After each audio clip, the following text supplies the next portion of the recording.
Welcome to the Bondi Scrapper channel. Today, yet another what I believe to be a cooktop. It's an AEG brand cooktop, I think, but it doesn't look like a cooktop. As you can see, it's got a stainless steel top on it, like a big fry pan, I guess. I'm used to induction cooktops having glass, or of course you've got your gas cooktops that have got an open flame, or you've got the old school electric cooktops with the spiral element. And this one, I just saw it at a dumpster that I was checking out, and I thought, what is that? I thought it was an oven door at first. It weighs a lot, as in, oh, hold on, here we go, here's a part number for you. I just tried looking it up. I couldn't work out what it was, but I believe the part number is 941560808/00. Possibly it is also 55 TEP01AU. AU for Australia, I'd guess. Made in Switzerland. But this thing weighs, let me try and see, I can't lift that. Let's see.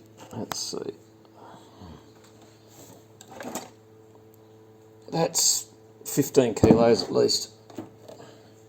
It's heavy. Either way, it's heavy.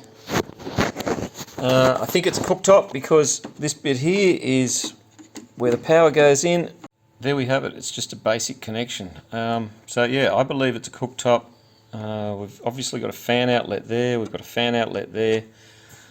As I said, I believe it might be an induction cooktop. I guess without further ado, let's pull it apart.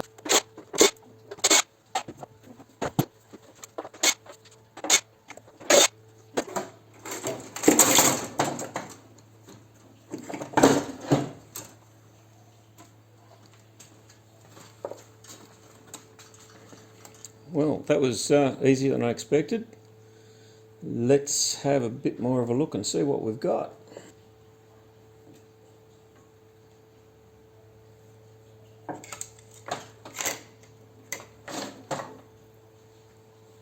So that's some type of, I would say noise deadening type, sound deadening type thing. I don't think it's for heat, because obviously they do want the heat to go through from the front to the back.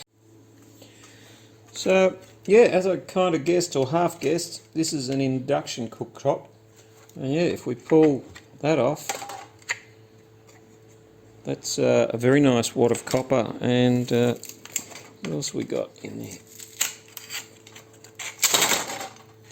There we go. So these bits will all be ferrous metal, some type of, irony ferrite type item that's glued on there.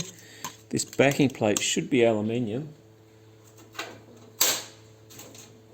Let's get the magnet. Well, it's a bit hard. Yeah, aluminium. So it's not sticking there. Of course, it's going to stick there because that's where the ferrite is. So that's good. So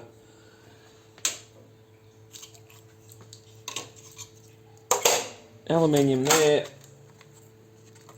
Burnt copper here. Let's see if we can peel that off.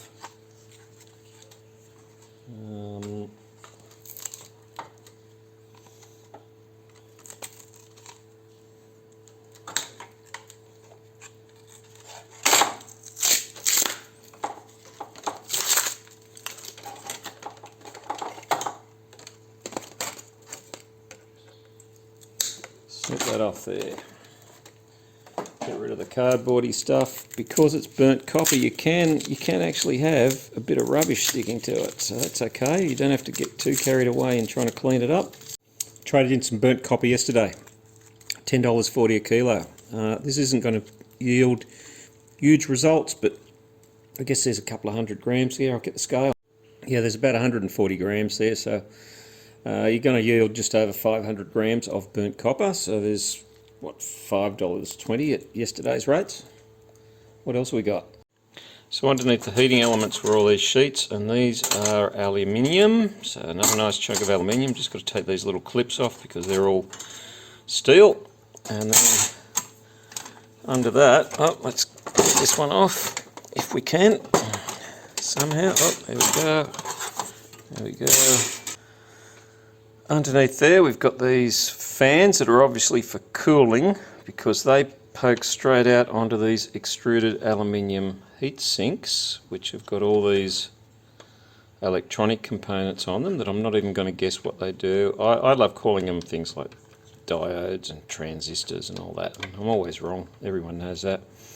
Some nice, I believe these are called chokes, these round ones, they're called chokes, but maybe they're not. They could just be a type of transformer, who knows?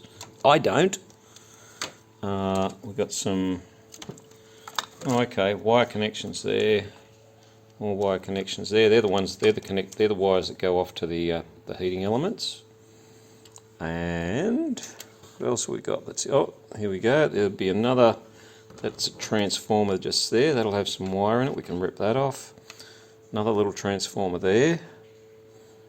And another tiny little, let's call it a transformer, but I know it's not. There, another one just there. These look interesting and are worth investigating, because I reckon they will have something good inside, or maybe not. You never know. Let's do a bit of butchery and see what we can find out straight away. First of all, let's look at these ones.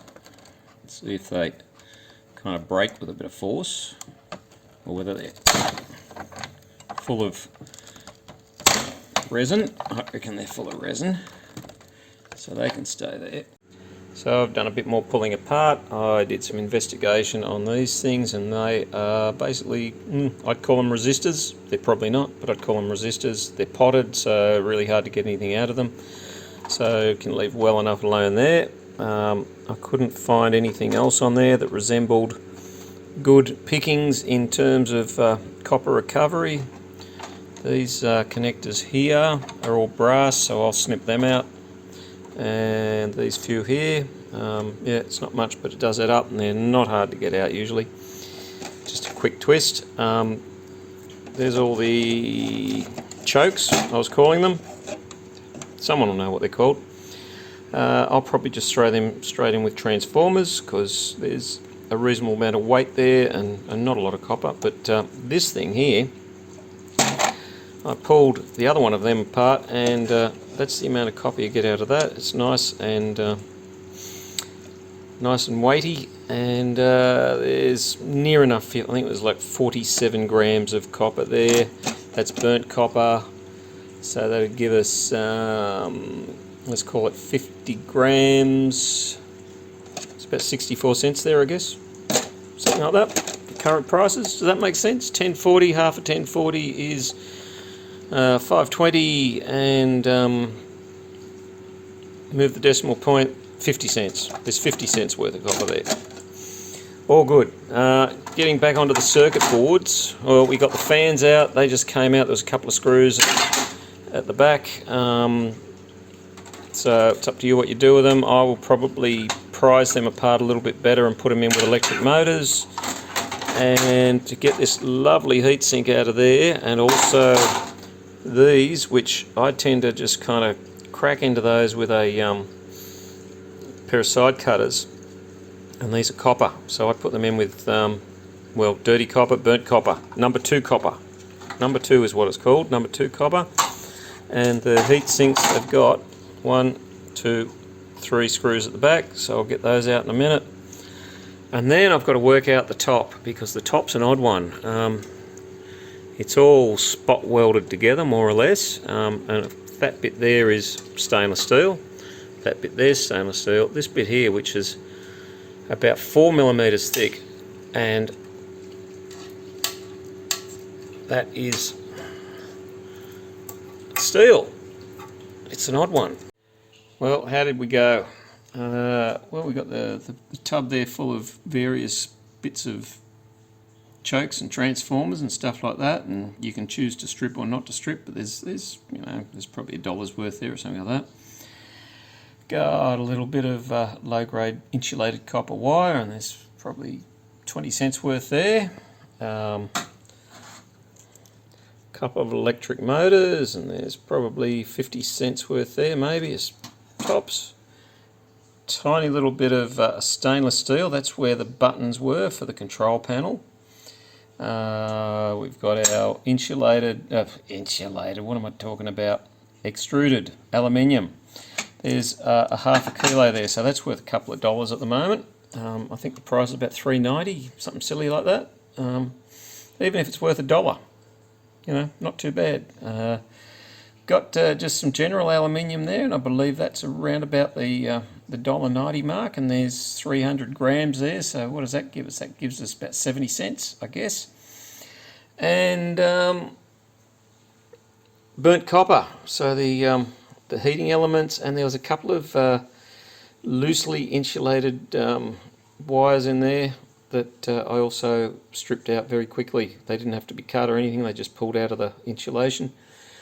And there's about 300 grams there, and that's $10.40 a kilo, so that gives us, you know, just over about $3.50 worth, I guess.